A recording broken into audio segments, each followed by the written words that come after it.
ক্যাম্পাসে কোন প্রকার দখলদারিত্ব, চাঁদাবাজি এবং নজর ভিত্তির ছাত্র রাজনীতি থাকবে না।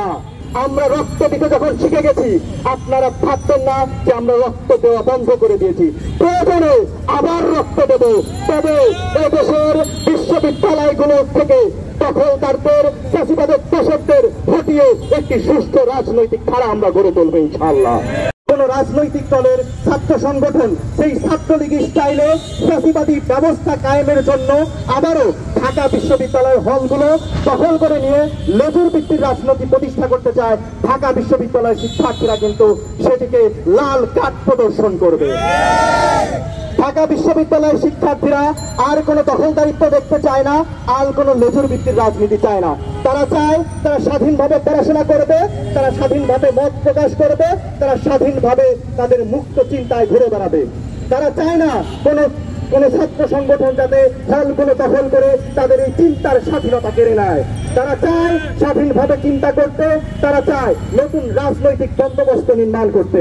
এজন্য সকল রাজনৈতিক সংগঠনগুলোকেও কিন্তু এখন চিন্তা করতে হবে। আমরা খুবই সুস্পষ্ট ভাষায় বলতে চাই, পল্টন কিংবা ধানমন্ডির হাইকমান্ডে বসে রুমে বসে ক্যাম্পাস রাজনীতির কোন প্রেসক্রিপশন চলবে না। ক্যাম্পাসের শিক্ষার্থীরা তাদের ভোটের মাধ্যমে তাদের প্রতিনিধি নির্বাচন করবে। যে সকল শিক্ষার্থীরা রাজনীতি করতে চায় তাদেরকে অবশ্যই সুস্থ ধারার ছাত্র সংসদের রাজনীতির মধ্যে আসতে হবে। তারা যদি বাইরের পল্টন কিংবা ধানমন্ডির প্রেসক্রিপশনে ক্যাম্পাস রাজনীতি করতে চায়, আধিপত্য বিস্তার করতে চায়, দখলদারিত্ব করতে চায়, তাহলে কিন্তু বিশ্ববিদ্যালয়ের সাধারণ শিক্ষার্থীরা তাদের বিরুদ্ধে প্রতিরোধ করে তুলবে।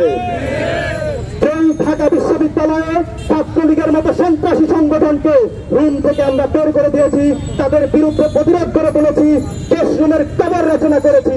কেউ যদি সেই দুঃস্বপ্ন, সেই সাহস আবার যদি করতে চায়, ঢাকা বিশ্ববিদ্যালয়ের হলগুলোর থেকে আবারও যদি সেই কালো ধাঁধা দিতে চায়, তাদের সেই হাতগুলোকে ভেঙে পুড়িয়ে ফেলা হবে। সুতরাং সময় এসেছে এখন পরিবর্তনের, নতুন করে ভাবনার। ক্যাম্পাস রাজনীতি কেমন হবে সেটির ব্যাপারে আমরা খুবই সুস্পষ্ট বলতে চাই। ক্যাম্পাসে কোন প্রকার দখলদারিত্ব, চাঁদাবাজি এবং নজর ভিত্তির ছাত্র রাজনীতি থাকবে না।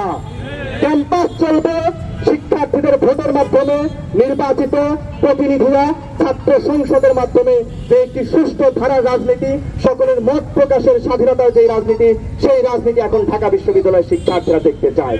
সুতরাং সকলের প্রতি আমার আহ্বান, এখন পর্যন্ত আমাদের ভিসি এবং প্রক্টরের নিয়োগ হয়নি। আমরা অতি দ্রুতই তাদের নিয়োগের পরপরই আমাদের যে দাবি রয়েছে সেই দাবিগুলোকে আমরা আরো জোরদার করব। ঢাকা বিশ্ববিদ্যালয়ের সমস্ত শিক্ষার্থীদেরকে নিয়ে আমরা সমস্ত যতগুলো ডাকসুর নীতিমালা থেকে শুরু করে বিশ্ববিদ্যালয় নীতিমালায় যে ছাত্র রাজনীতির, আধিপত্য রাজনীতির যদি কোনো প্রশ্রয় দেওয়ার চেষ্টা করা হয়, সেগুলোর কিভাবে সংস্কার করা যায় সেগুলো নিয়ে আমরা আলোচনা করব এবং আমরা এর একটি যৌক্তিক সমাধান এবং আমরা একটি চিরস্থায়ী সমাধান আমরা চাচ্ছি। আমরা 18 সালের মতো কোন ভুয়া পরিপত্র দিয়ে, ভেজাল পরিপত্র দিয়ে ছাত্র রাজনীতি নিষিদ্ধ করতে চাই না, কিংবা দখলদারিত্ব এবং নজর ভিত্তিক রাজনীতি নিষিদ্ধ করতে চাই না। আমরা চাই সুষ্ঠু প্রক্রিয়ায় যৌক্তিকভাবে ছাত্র রাজনীতির একটি যৌক্তিক সংস্কার, যেখানে দখলদারিত্ব এবং নজর ভিত্তিক রাজনীতির কোন ঠিকানা এই ক্যাম্পাসে হবে না। আমরা রক্ত দিতে যখন শিখে গেছি, আপনারা ভাববেন না যে আমরা রক্ত দেওয়া বন্ধ করে দিয়েছি। প্রয়োজনে আবার রক্ত দেব, তবে এদেশের বিশ্ববিদ্যালয়গুলো থেকে দখলদারদের, ফ্যাসিবাদের দোষকদের হটিয়ে একটি সুস্থ রাজনৈতিক ধারা আমরা গড়ে তুলব ইনশাআল্লাহ।